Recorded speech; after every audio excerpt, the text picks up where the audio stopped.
Welcome back to Season 2 of Snubs and Dubs, where we're talking about the snubs and dubs of the 87th Academy Award for Best Picture. I'm your host, Kyle Tobiasson, and as always, I'm joined by my co-host, Jason Miller. Jason, how you doing today? Whew, doing good.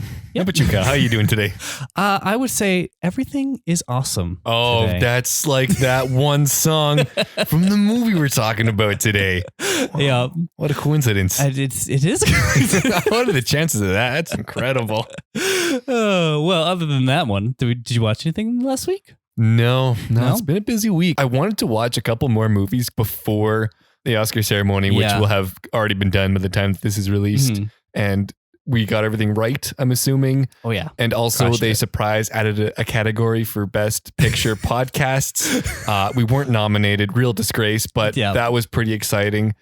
So no, didn't watch that, but I'm going to hopefully maybe watch Someone in the Machines. Oh, the Mitchells versus the Machines. Mitchells versus and the Machines, and there's like the worst guy in the world or something like that. The worst person in the world. I was pretty close in the second one. Yeah. I kind of want to watch those. So if they win anything, I'm going to watch those, and if they don't, then I'll assume they're terrible garbage movies, and I won't even think about them again. But that's my game plan.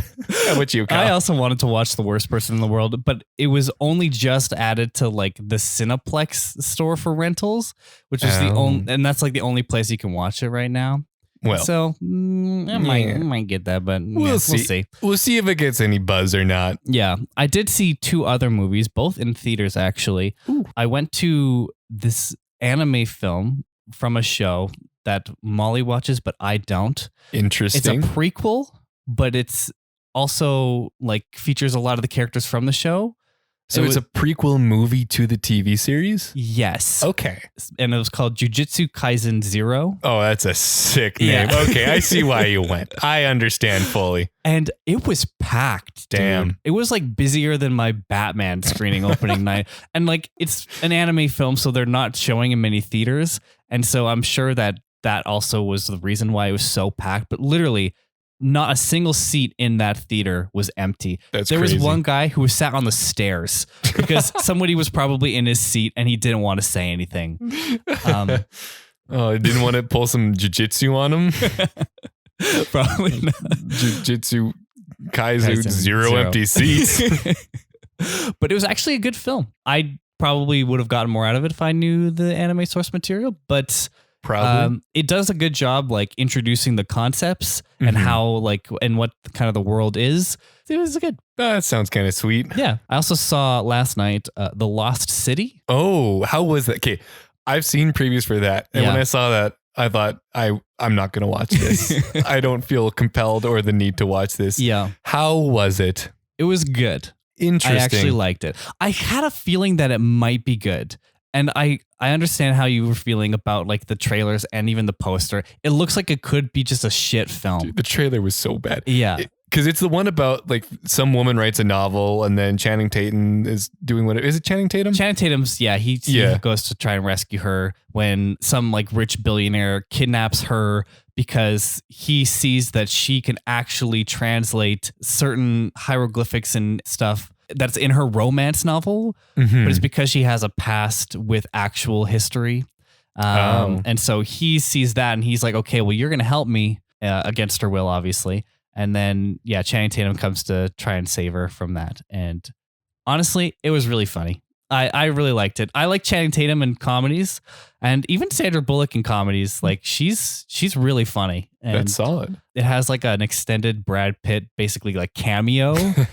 And dude, Brad Pitt needs to do more comedy too because like he's so fucking He has funny. really good chops. Yeah, he does. Oh man, I saw one tweet the other day that's like inside of Brad Pitt is a fantastic character actor who's just not ugly enough.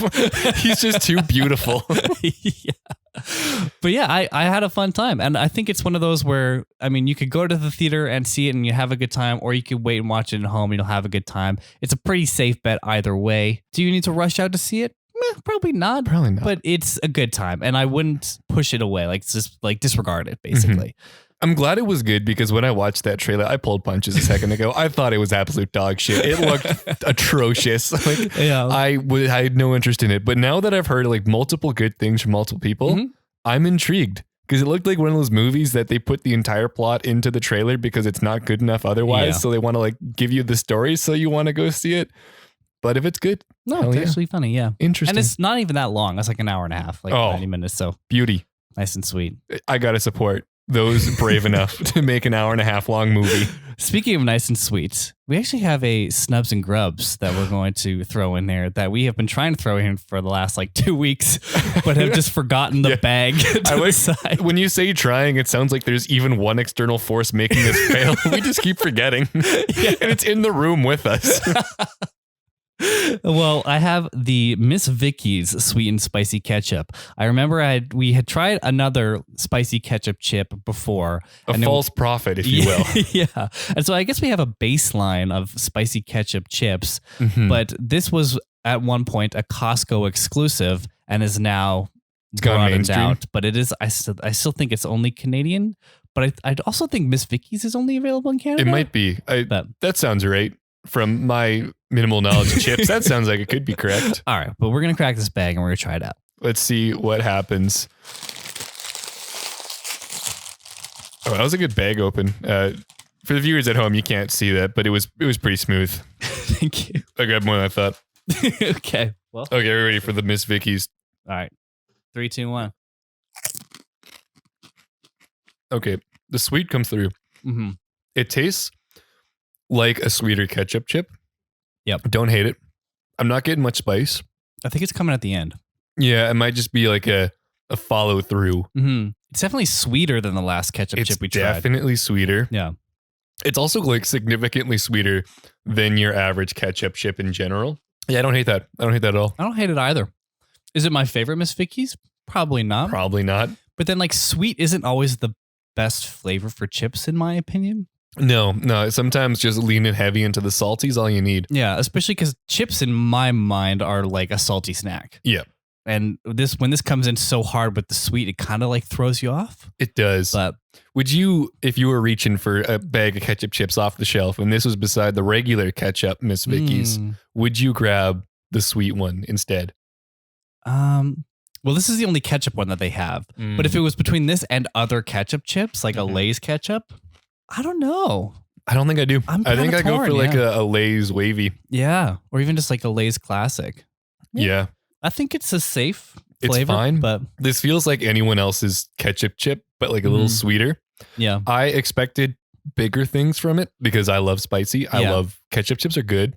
Especially coming out hot after spicy dill pickle. Oh. Like those fire. Absolute revolutionary haymakers in the world of chips. And this isn't making hay. No. This is just a chip. It's fine. Out of 10, Kyle, what are you giving this?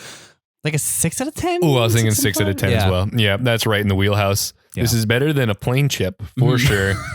But it's like not, it's a special ketchup chip, but it's not the best ketchup chip. No. I'm fine with that. Well, that's the Snubs and Grubs stamp of, yeah.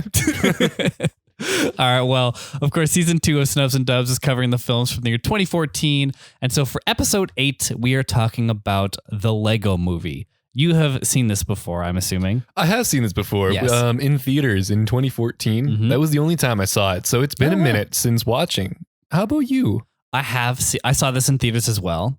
I have seen it a few more times. And I remember there was one particular summer where I was teaching like filmmaking camps. And one of the camps was a Lego stop motion camp. Oh, I remember that. And this movie we watched like every week basically with a new camp. And so I have seen this movie quite a few times. I can just imagine you watching it for this one and you're just sitting there mouthing the words, no sound coming out, but you're reciting entire lines. Yeah, I was pretty comfortable watching this one earlier in the week because I feel like it's so ingrained in my brain already that I don't really need that much of a refresher. You could reconstruct it from memory at any time if you had to. Yeah, pretty much. But yeah, so this is the last time you'd seen it since theaters.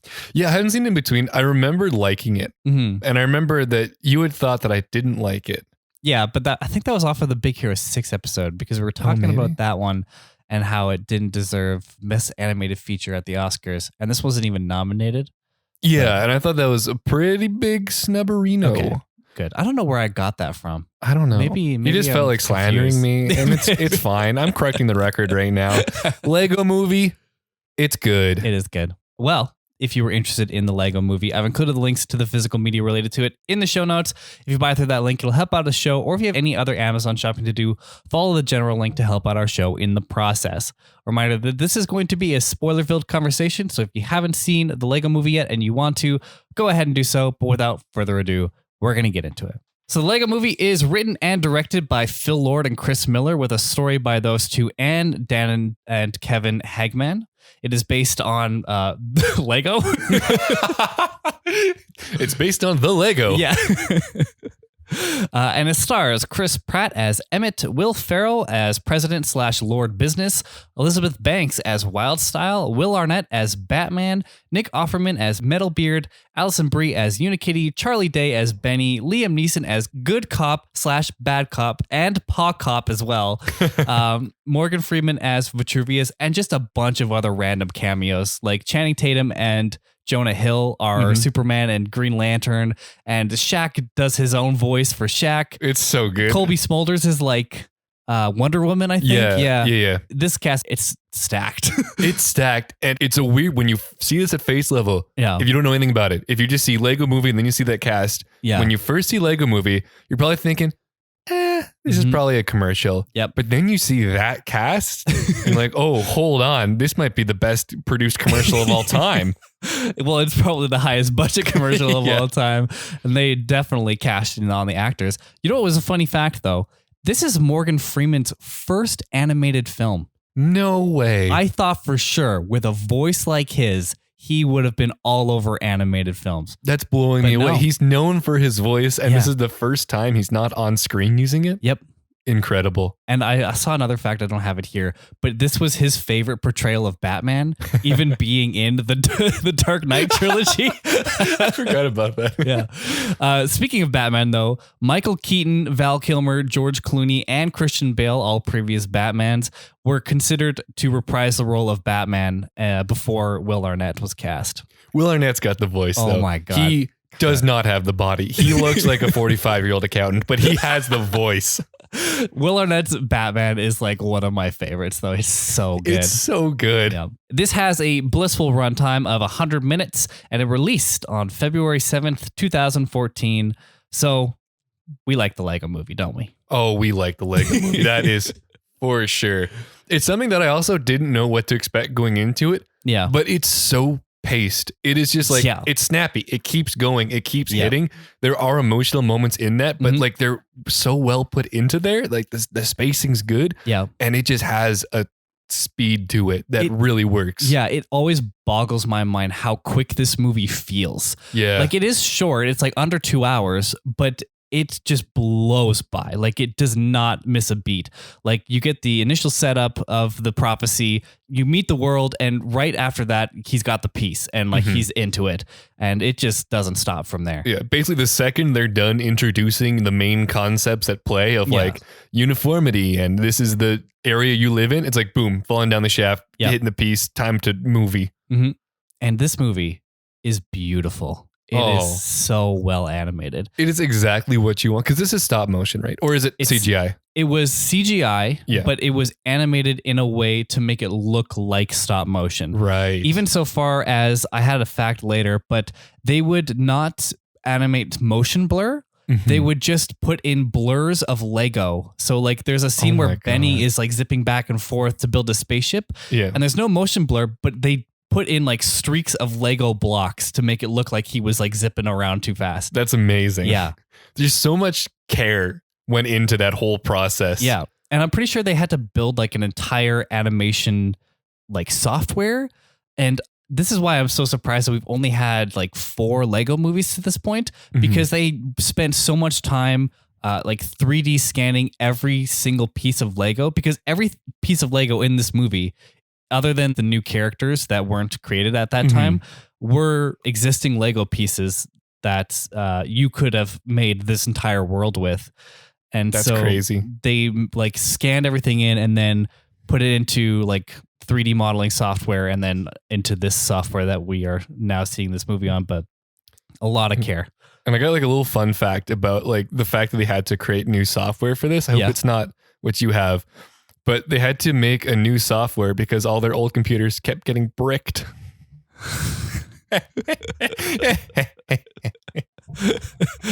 You're fired. Oh, shit. Yeah. I'm doing the rest of this episode by myself. So. All right, Kyle, I'll see you next week.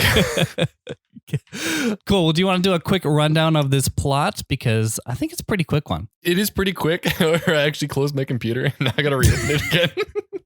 I know Fix software couldn't recognize me. You're becoming less and less of a suitable. All right. I'm ready to go with the plot, Kyle. I'm born ready. In the LEGO universe, the wizard Vitruvius fails to protect a super weapon called the Kragle from the evil Lord Business, but prophesizes that a person called the Special will find the piece of resistance capable of stopping the Kragle. Lord Business claims it's untrue and kicks Vitruvius off the cliff. This starts with the exact level of quip that maintains throughout the movie, and I didn't know if it had steam. When I first watched it, I'm like, that was incredible. The whole I see everything. Ow, my eyes. Like just dumb stuff like that, but it's so well done where they don't try and they don't pause on those quick jokes like a lesser movie might have done, because they're not meant to be like stop, laugh out loud moments. They're just like a small part of the dialogue while things are progressing. Yep.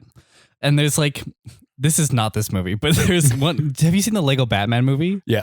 They kind of the same way where they just quip and they will let it go by. And when they introduce Robin, he's like, my friends call me Dick. And Batman's like, well, children can be cruel.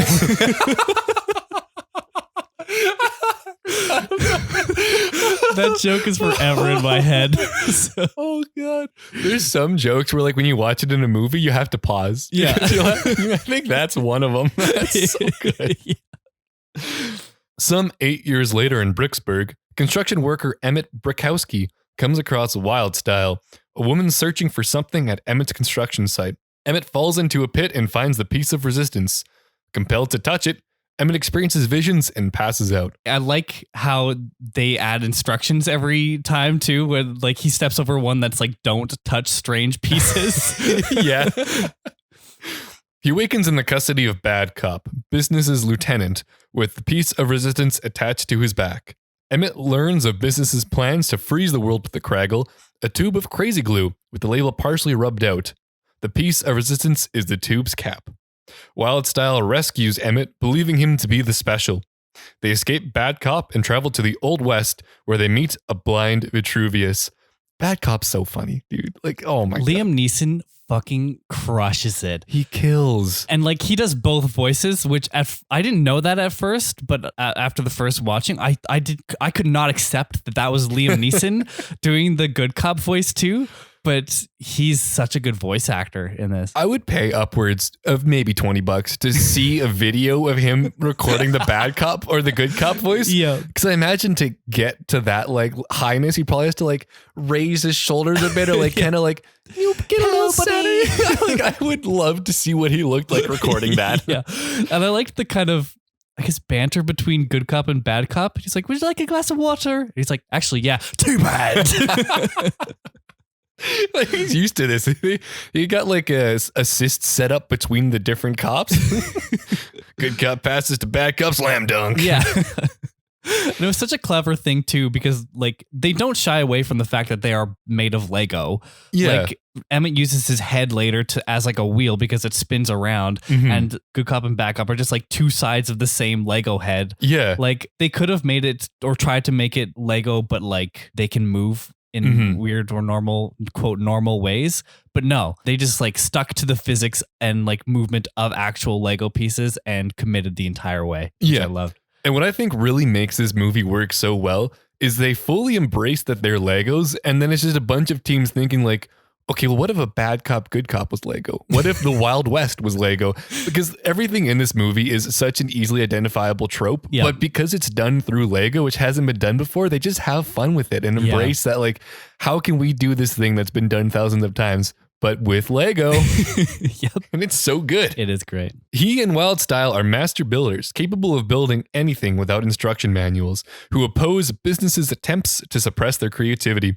Though disappointed, Emmet is not a master builder. They are convinced of his potential when he recalls visions of the man upstairs. Emmet, Wildstyle, and Vitruvius evade Bad Cop's forces with Batman's help and escape to Cloud Cuckoo Land, where all the master builders are in hiding. And I love like the opening dialogue when the cat, whose name I don't remember, Unikitty. Oh, Unikitty. Yeah. When Unikitty introduces Cloud Cuckoo Land, and this is like the dialogue.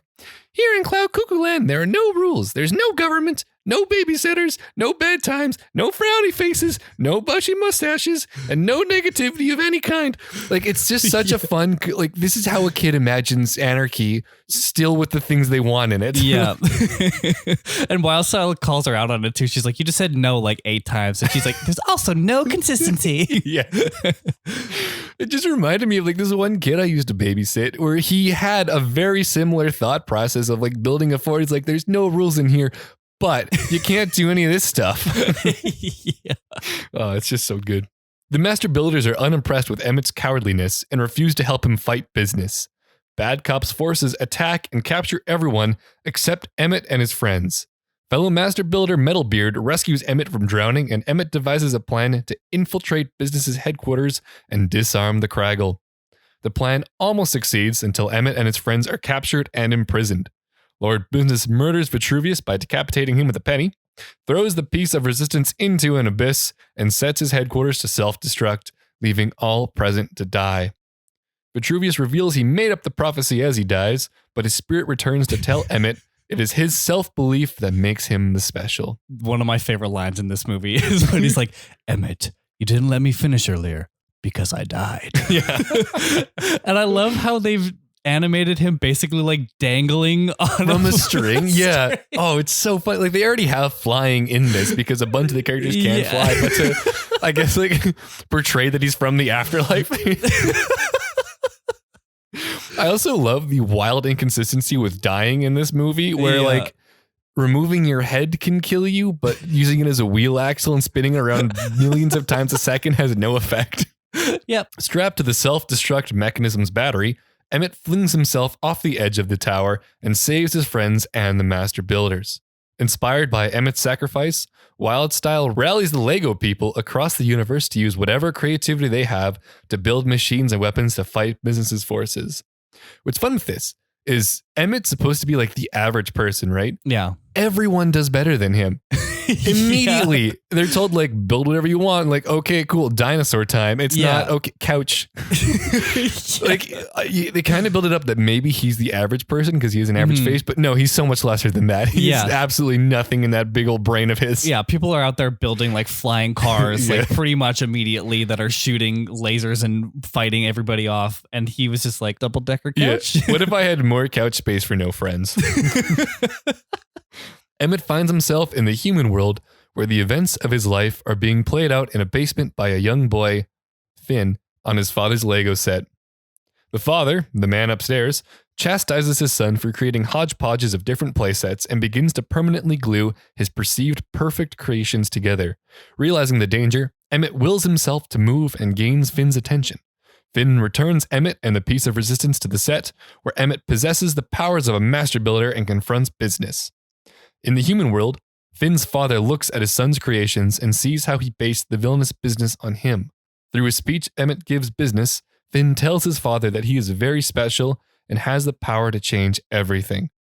Finn's father reconciles with his son, which plays out as business having a change of heart, capping the Craggle with the piece of resistance and ungluing his victims with his mineral spirits as Wildstyle and Emmet enter a relationship.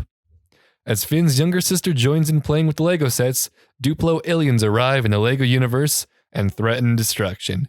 The end. Nice. That was a very good, quick recap. That was a very tight, quick recap. Thank you, Wikipedia, for doing everything. I copy-pasted you a couple hours ago. The first time you watched this, what did you think of the human reveal? Wasn't expecting it. No. I was a little surprised that they wanted to do that. Like, I understand that they need to have some kind of emotional heart to this movie because it's so light, it's so breezy, and there's no stakes in it at all whatsoever. They even killing off Vitruvius was a joke and like it's played upon. So like they kind of need some kind of weight behind it. Yeah. I didn't expect it to be through humans, especially not Will Ferrell. That was a shock when I was watching that in theaters the first time. I was like, oh damn, it's that guy from All those other movies I don't really care that much about, but hey, he's trying his best here. Yeah, I mean, I guess that made sense because he was also voicing President Business. That does make sense, yeah. But yeah, I didn't expect it either, but it did hit well the first time, I think. Ever since then, and especially this last time, I find after Emmet kind of shuffles and gets back into the world, it kind of hard cuts to him being like, oh, actually, this is kind of cool. Like, good job, son. Yeah. I guess I'm kind of evil. Sorry? Yeah. And like when I was watching that, I made a quick note that it doesn't actually parallel the story that great. And because of that, it doesn't feel like it fits that well. I think it works fine enough the first time because of the surprise of like, it really shifts your perspective when it brings you to the human world. But when you know that's in there and you're ready for it, nothing hits as hard. Yeah. And it's like, it's a kind of weak storyline going alongside it. It's the dad's play sets and he doesn't want his son to mess it up, but his son wants to mess it up and his dad goes, oh, okay, I guess you can mess it up. Like, that's not really that heavy. Yeah. And like, it didn't feel like that angry of a, like, or that much of a blow up, because if Finn has, that's his name, right? Finn. Yep. If he's been doing this before, you think that they would have maybe built up to this point and it might have been a little bit more anger inducing, but like, it almost felt like the first time he's ever seen his son play with his Legos and his son did just such a masterful job that he was like, oh, well, firstly, I'm angry. Secondly, actually, that's pretty cool. And now I'm going to just give up my entire meticulously planned setup because I was a bad guy, apparently. Yeah. Like it's not heavy enough to really pull emotions, but also it's resolved so quickly that you're wondering how it was ever an issue in the first place. Yeah. And it doesn't really make sense when the storyline is like the imminent destruction of every Lego person in the movie and they're barely surviving against these forces. And then like, well, the parallel to that is the dad doesn't want his kid to mess up his stuff. It doesn't really fit that well. Yeah. And I mean, like it does make sense in the whole where like they were trying to glue everything down because that is what people do with Lego sets like that sometimes. And I also wonder if this was trying to be a commentary on people that treat Lego like it's not a toy, basically. Yeah. Because there is a lot of that even now today. Because they have these just beautiful sets. Like there's like a Titanic set that was recently out that's just like massive and huge, and then obviously all the Harry Potter and the Star Wars stuff, like they have so much for that. And there are people that will either keep it sealed or they'll build it, but then like President Business, Lord Business, the dad just like glues it together so it can never be torn apart and keeps it exactly like that.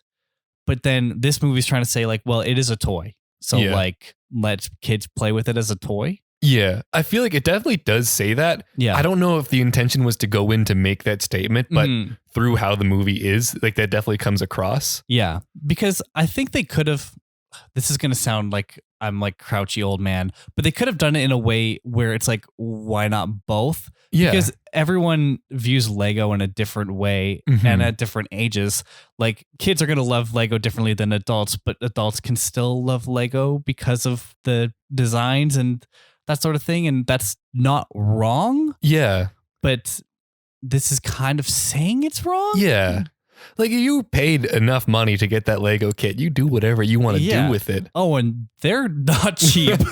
They are not cheap at all. Which makes because they have like a little bit of a critique of like Starbucks coffee for being expensive in the movie. It's like, brother, have you looked at your prices? Yeah. And I mean, this movie does have like a anti-capitalist narrative. It does. Yeah. Definitely not like deep and hard hitting, but for a kid's movie, it is running fairly anti-capitalist. Yeah. The emotional moment. How did you respond to that? Where he's like, you are the special. I feel like the first time I watched it, I was probably more into it. Second time watching it, not so much. And it was mostly because I just didn't care about the human element side story running to it, that I was kind of emotionally checked out. It didn't really matter to me at that point. There's no weight to it. Yeah. Whereas other movies, I can rewatch a bunch and it still make me cry. Like Coda. Every time. It can be teary eyes. Best Picture winner? Who knows? God, we're setting ourselves up for disappointment, aren't we? I don't know. God, I hope so. This is going to date immediately, but who knows? Who knows? This could be the worst call. And in a week, people are like, Coda who? Coda, yeah, God, I hope not. Fucking love that movie. Anyways, but yeah, I also felt the same. Like, this moment is always sweet, but I feel like it hit harder the first time, and I was more wrapped up in the human element because of the surprise. But yeah, it kind of loses its resonance in a way, but it's still like sweet. Like I'd still like it. It's just I don't think it hits as hard on subsequent viewings. What actually kind of got to me more was Wild Style, like rallying the troops in Emmet's name. Like I felt that was a cooler way to do that. Something about the human story just didn't hit right. I don't know if maybe it was just, it didn't feel like it was added in the later ending too. Like it felt like that was an integral, intentional part of the movie. And it just didn't really bring itself around that well. And like, I think it was more apparent on the second and subsequent viewings because of how quickly it seems to turn around, like we've already mentioned, but he's angry and he's going to glue everything down. And then, oh, actually, no.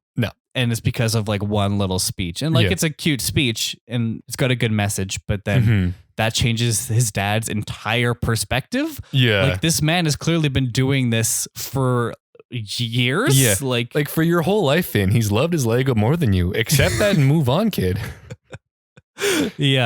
It is a good movie, though. It is honestly a really enjoyable movie, and it works well for literally all ages. I enjoyed it watching that like in 2014 when I was still like basically the same age group ish now. It's not like radically different, but I could see like a little kid would probably love that movie. And the writing it's deft enough that the adults will have fun because it's got funny moments and it hits, but also it's really flashy, fun animation. So kids are going to love it no matter what.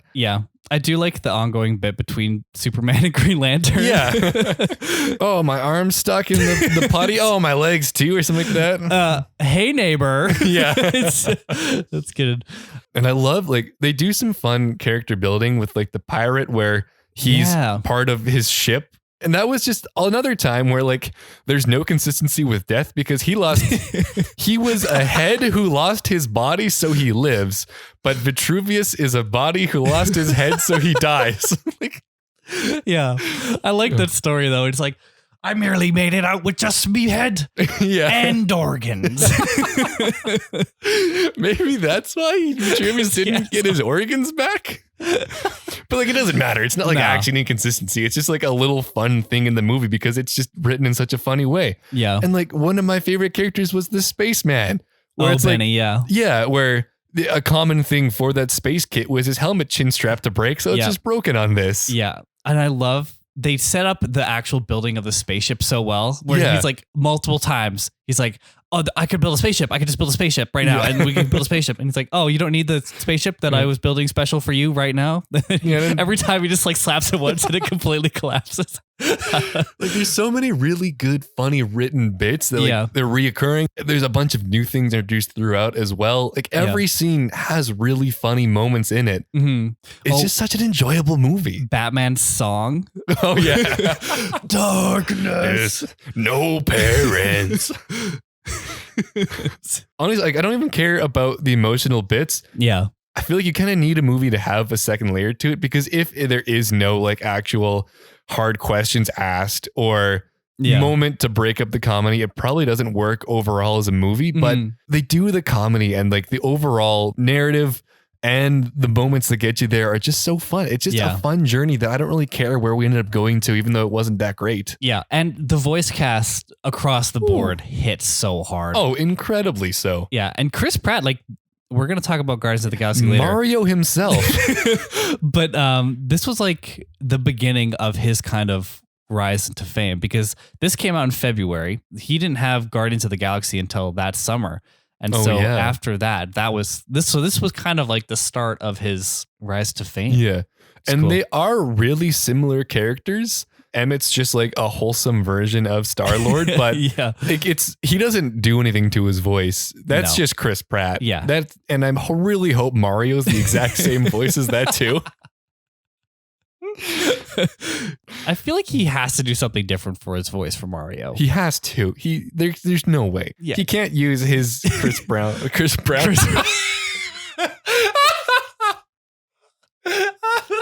Oh no! Oh God, his Chris Pratt voice. He shouldn't use a Chris Brown voice. Oh God! Oh no! Oh God! So we like it, but what do you think the critics and audiences thought of this I bet the audiences dig it. I bet the critics are kind of meh about it. Maybe not like super meh, but not as high. I bet you the audiences is going to run like an 88. Critics, maybe like an 84. You're really close with the audiences. 87 for the audiences. Ooh, almost nailed it. Critics, 96% Rotten Tomatoes. Really? Yeah. Unexpected. Yeah. IMDb 7.7, Metacritic 83. Wow. Yeah. So quite high. The critics were really into this one for some reason, which like this doesn't come across to me as the kind of movie that would have that wide of a schism towards the critics liking it more, because it's just so light and fluffy that I didn't expect them to dig it that much. I feel like the initial thought was that this could be bad because it could just be a giant advertisement for Lego. Yeah. And so when it was even in any way good, people were just raving about it because their expectations were so low. That's true. I don't think anyone really came into this with high expectations. Yeah. Even knowing what the cast was beforehand, this could easily be like, okay, Lego wants to drop a bunch of money on a movie so that it can sell some stuff. And purely they did a cost benefit analysis and this was good. So whatever they're going to make it. But yeah, I guess if you go in with that mindset and then you hear any of the dialogue, you're pleasantly surprised. You're ready to give it a good review. Yeah. And people showed up to it too, because on a budget of approximately $60 to $65 million, it brought in $468 million worldwide. Damn. And this is also a movie where I bet you a lot of the return came from people buying Lego afterwards. Oh my God. Yeah. The amount of Lego that was probably purchased as a result of this movie, which, you know, people were blaming it for being an advertisement. And in a way it did help. But if the movie's bad, you're not going to buy anything. No. I actually have a minifigure for both Emmet and President Business. Oh, that's kind of cute. Yeah. They have these little mystery packs for minifigures. And I just bought 2 for the Lego movie after seeing it in theaters. And yeah, I got Emmet and President Business right away. I was like, that's fine with me. I don't need anything else. Let's go make them kiss. You want to make them kiss? Yeah. Let's make them kiss. I can get them. You want to see them kiss? Sure. I didn't expect this would actually happen. My wildest fantasies are coming true. The whole movie, I was thinking this is a will they, won't they. Will Lord Business and Emmet finally make little Lego babies? Okay. Oh, they're in his hands? There they are. Yeah. This is Emmet. Yeah. You are role play this, yeah. The special. Oh my God. You got a special pair of lips on you. Oh no, I released my Craigle. That was beautiful. That was a good visual gag that I hope translates to podcast. I hope you could hear the Lego minifigs. I really tried to mash them together. Yeah. that was violent. That had a lot of passion going into it. They're gonna sit right on the recorder now. Great. Well, it made money. It was actually 17th for the year at the box office. This is every time. It's such a crazy year for for box office. Everything was printing money, and there's so many like insanely high grossing movies on there. Yeah, and so for like a $400+ million movie to be 17th, like this is not even top 10. No. What is your score though? What would you give this for your enjoyment? I'm gonna slap down a 4 on this. Yeah, like the comedy in this, the yokes. They're so good. I was laughing throughout. And even though I've seen this before and know most of them, I bet there's jokes that you heard every single time and still found funny. Yeah, there is. And there's jokes that maybe you don't hear the first time too, that like you would hear, or at least hear better the second or third time that you watch them. I'm also going to slap down a 4. I think that's really safe for this movie. That is really safe. Yeah. The ending was kind of draggy. I didn't care so much rewatching the ending. If this was a first watch, I'm probably giving this a 4.5, thinking about a 5. Yeah. Maybe not doing it. But this time around, like I could skip everything after Emmet jumps off the tower until like we circle back around to him defeating Lord Business. Yeah. I don't care about it that much. The craft side though, that's probably a little bit higher. Oh. Because it's beautiful to look at. The amount of effort that went into creating this world out of Lego in the way that every piece could possibly exist and everything is awesome it's kind of jammy. Honestly, also they probably made a crap ton of money off that song afterwards as well. Yep, probably. And the score is actually pretty pumping too. Yeah. So I'm going to give it a 5. You know what? Power to you. I like that. I'm going to give this a 4.5. Really into a lot of it, but it didn't seem to me like quite the perfect movie just yet. That's fair. Execution. Execution. I always forget. The writing in here, especially the joke writing, is just so snappy. Yeah. And the pacing is on fire. Amazing. And the voice cast all comes through. No one phones it in. No. Human bits. So I think I'm going to go 4.5 on that. I think that's very fair. I'm going to give it a 4.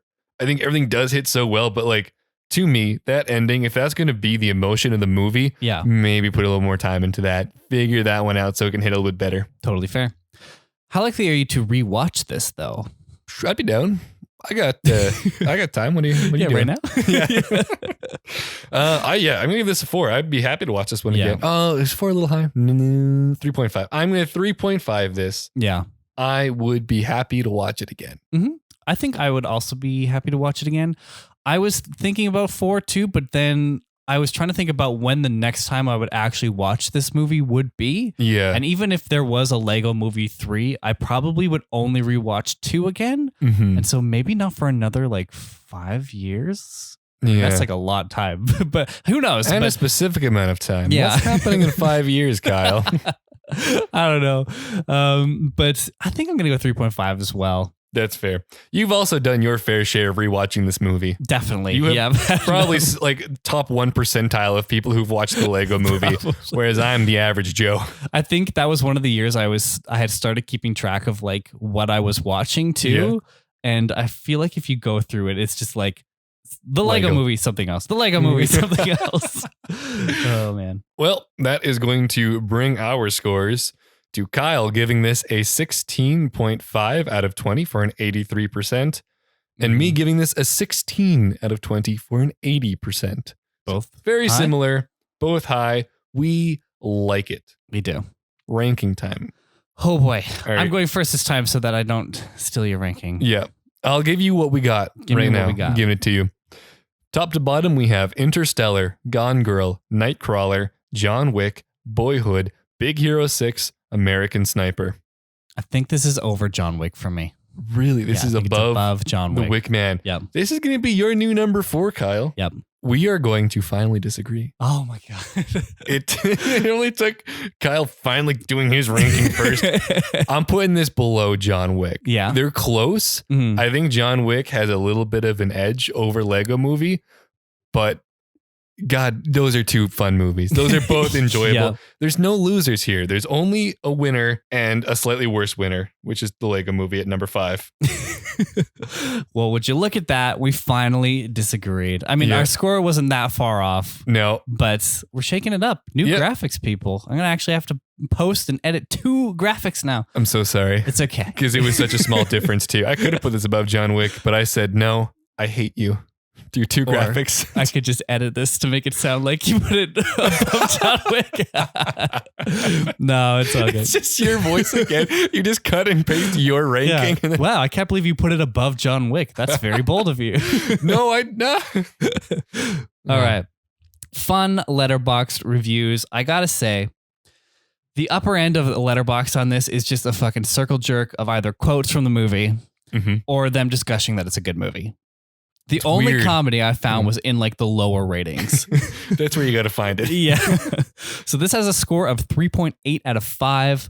First is a half star by Pim Beck. I should have looked for a father figure instead of losing time watching this. I like how that nothing to do with Lego Movie. They're just working through themselves in the Letterboxd reviews. This is their self-therapizing. I mean, there is like a change of heart in a father figure in this movie. So maybe if he felt like it was rubbing it into him that he didn't have a father figure. Yeah, I guess so. Wow, your dad could come around on an issue. Okay, I got a half a star by Patrick. Such a horrible commercial of a film. Embarrassingly bad product placement. Can't believe cinema has hit such a shameless low. Sony absolutely mops the floor of this movie with the Emoji Movie. Okay, that makes me think it was a joke. But what I love in the realm of this Letterboxd review is that the Lego Movie is product placement. Yeah. Often product placement is someone's drinking a Coke. Yeah. If you're watching this and think, oh man, I think that's Lego. Man, I really want to buy a Titlis golf ball. Oh, I'm so glad you brought that up because when they made that joke, I remember junior high when we went golfing and you called it titless. Oh, but it looks like titless. It's titleist, but it's just so funny to me that you got it wrong in a different way than like they comically got it wrong in the movie. Yeah. Oh man. Oh fuck. Well, tit list. We were in junior high. We had a different tit list. All right, another half star by Pistep24. Everything is awesome. Not. I actually liked this movie, but it is for babies and I'm not a 5th grader anymore.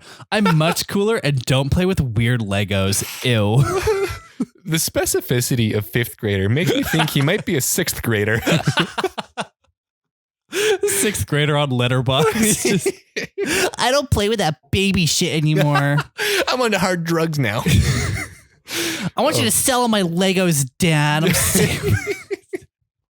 Like, this is a kid who's maybe first discovering detachment from the toys they grew up with and is now taking it out on Lego Movie and Letterboxd reviews.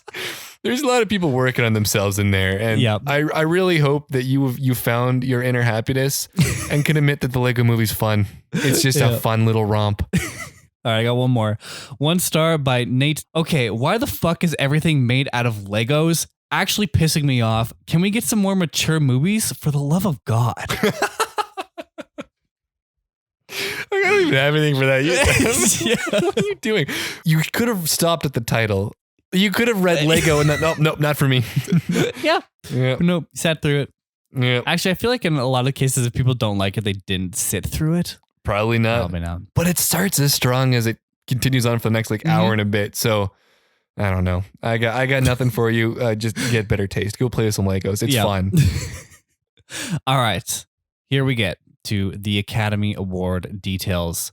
Big things not happening at this Academy Awards. Obviously, was not nominated for Best Animated Feature. Was it nominated for anything else, though? I feel like it's gotta be because I want it to be, but I can't think of anything. Maybe, visual effects. I bet it got you a visual effects. The way that you're not smiling and are in fact frowning makes me think it didn't get a visual effects. No. So it only got 1 Academy Award nomination. What's even left at that point? Best Original Song. Everything is awesome. Okay, yeah, that's fine. Yeah. Absolute robbery in other departments. There's nothing left in the Lego Movie's house because the Academy broke in and took it all from them. It did not win Best Original Song though. So I mean, that's fine. It's fine. It's a catchy tune. I cannot listen to it more than half of the way through, and then I'm kind of done with it. So I don't hate that. Yeah. So there is a lot of theories as to why this wasn't nominated for Best Animated Features. Some people think because it has too many live action sequences that people didn't think it qualified. Okay, not really. It just feels like a weird asterisk that they would have to put on that if that was the case. Yeah. Because it's mostly animated. Overwhelmingly animated. Yeah. And there's been lots of movies that are animated but have live action sequences. And so for them to just brush it aside because of that feels weird. It does feel weird. I bet what happened is they watched the movie and thought, Legos, is this a movie for babies? And then didn't nominate it for anything. I bet you that's what happened. Well, I feel like it's kind of that, but they didn't actually even watch it. I feel like a lot of the Academy just kind of stuck their nose up at what seemingly, without watching it, was just like a giant advertisement. Yeah. But they nominated Everything is Awesome. So it does have at least something. So they would have had to. Well, but that's in the first 10 minutes. And you can also listen to the song separate from the movie. Yeah. They probably just saw that it did numbers after and thought, well, I guess we have to now. It's not going to win, though. It's criminal that this was not nominated for Best Animated Feature. I know. Especially over something like The Box Trolls. I don't know if you've seen The Box Trolls. Nope, never thought of it or come across that before in my life. The other 4 that are nominated are fair, but The Box Trolls over this? No. Totally wrong choice. It did, however, win the BAFTA for Best Animated Feature and the Saturn Award for Best Animated Feature. But that was actually the only 2 indications of it winning Best Animated Feature in other places. So interesting. So it wasn't even like an across the board thing. No. Just a couple. Because it didn't win the Annie either. How to Train Your Dragon won the Annie. Huh. Box Trolls. Looks like we're doing some box office trolls, not nominating a Lego movie. Yeah. So it does feel weird that it was snubbed. We'll get there. It's in a weird position. Yeah. I'm going to need to do some research to see what went wrong here. I'm going to get my magnifying glass out, get the red string out. We're going to see what these Academy goofs were up to that year. Yeah, because in fairness, it is a very strong year for animated films. And the 5 nominees, you know, except maybe the box trolls, are all very, very good. They are. But this should have been among them. There's still something shifty going on there. Does it surprise you that it didn't win the other animated feature awards in other places? Animated feature awards, a bit surprising. They could at least pick up nominations pretty consistently. It did, yeah. It got a lot of nominations in other places, but just not a lot of wins. That's fine. I don't hate that. I'm surprised that the visual effects didn't get more mustard behind it because they are really good, very attention driven, and they had an image of what they wanted to do and they executed it very well with what they had. I thought that should be worth something to the Academy. Yeah, especially because they made like explosions out of Lego. Yeah. Like, come on. They could have easily just done like random explosion of particle effects, but no, everything in this movie is made out of Lego. Kyle, I'm starting to think the Academy, maybe the Abad-amy. All right, well, I got some interesting facts ahead of us. Firstly, the term master builder is actually an official designation by the Lego company. Per their website, Lego master builders are highly trained and super creative builders who design all of their official Lego sets. So kind of like what they do with the think tank, but just in a less evil sense. Other Lego master builders create giant detailed sculptures out of Lego bricks for Legoland parks and special events all over the world. Yeah. That's really cool. It is cool. That sounds like kind of a dream job. Yeah, right? Getting paid to play with your Legos all day? Yeah. That's kind of tight. Have you ever like explored the Lego website? They have basically kind of a spot where people can build like sets and like pitch them in a sense. No, I have no idea about any of that. It is pretty cool. With the exception of unique pieces, I think I already kind of mentioned this one. Yeah. What were the unique pieces though? So the unique pieces were President Business's hair and evil helmet. Oh, that's it? Yeah. That's kind of funny. Other than that, every Lego piece in the movie exists and can be used in sets. So, yeah. Wild. Style? Wow. Maybe.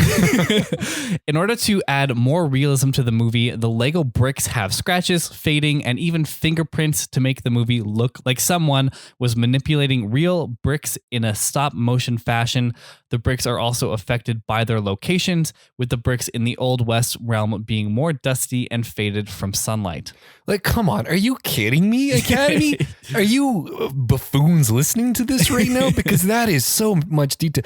They probably put more work into making this look like a stop motion than a stop motion could have taken them. Right? Yeah. This is why it still boggles me. There's only 4 Lego movies because the animation that they've done is just stunning. It's so good. Yeah. It looks amazing. And 3 out of the 4 of them are really good. Yeah. Like the Lego Movie 2, I don't remember a single thing about it, but it was good. Didn't even watch it. You didn't watch it? Oh. Didn't feel the need to. Yeah, that's fine. I feel like I've been validated for that. But the Lego Batman one, that's fun. I honestly think I like that one better than this one. And normally whenever there's like a good fun bit in a movie and then they build an entire spinoff on that bit, normally crash and burn. This hit. This bit hit. But yeah, that's it for all I have for interesting facts.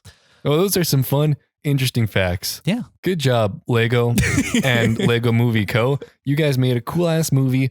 And you know what? The Academy will never recognize you. They hate you. We recognize you. Yeah. We see you. I actually have an interesting query. Oh. Was the Lego Movie 2 and the Lego Batman movie nominated for Best Animated Feature? Let's see. I don't think they were, but I could easily just not know. Okay. I actually have all the facts here, if you're ready for all the facts. Hit 'em. Yes, in the question of whether the other 2 good Lego movies were actually nominated, in both cases, the answer is no. The Lego Batman movie was not nominated in 2017. The nominees in that year were The Boss Baby, The Breadwinner, Ferdinand, Loving Vincent, and Coco. I mean, obviously Coco was the winner there, But The Boss Baby? Are you fucking me?